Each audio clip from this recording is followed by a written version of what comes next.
yang viral ni masalah penyambutan paus di tengah lautan, ya, itu Paus Franciscus itu dianggap, kalau kita di sini istilahnya ulama nomor satu, Pak, mujtahid nomor satu di dalam Katolik, ya. Nah, kedatangannya di Indonesia ya boleh-boleh saja, itu hak dia datang kemanapun.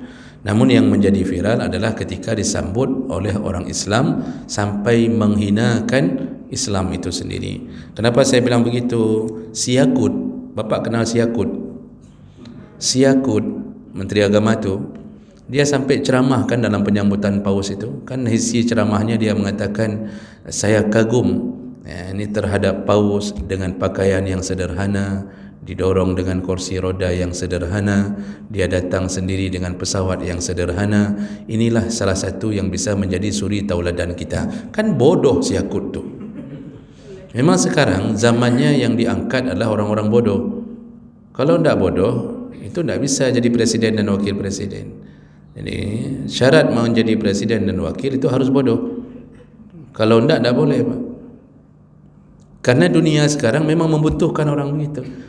Masa dia puja-puji paus? Yang dulu Syekh Azhar, periode keberapa itu, Pak? Tahun-tahun sekitaran 80-an. Itu ketika paus mau datang ke Mesir, diajak untuk berdialog. Paus di masa itu Paus di masa itu masih Paus Paulus.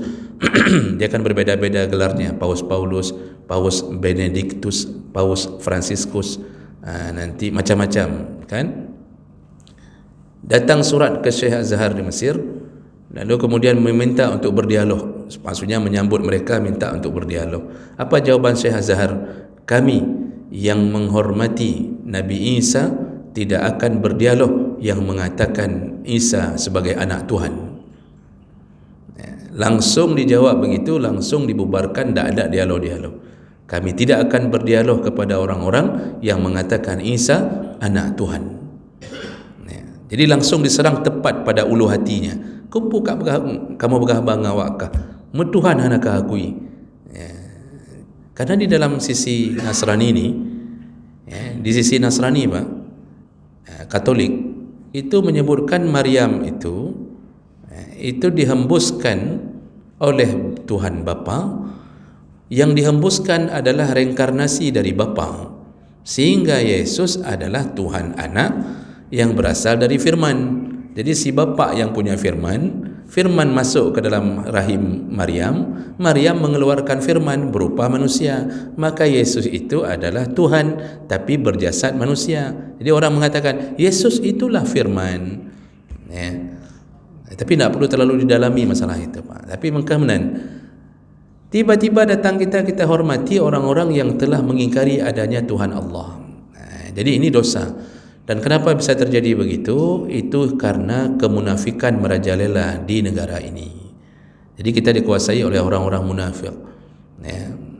Begitu keadaannya. Jadi ya cukuplah kita yang faham, tidak perlu mengikuti keadaan itu. Tapi yakin innal batila kana zahuqa. Pasti kebatilan akan jatuh. Kapan?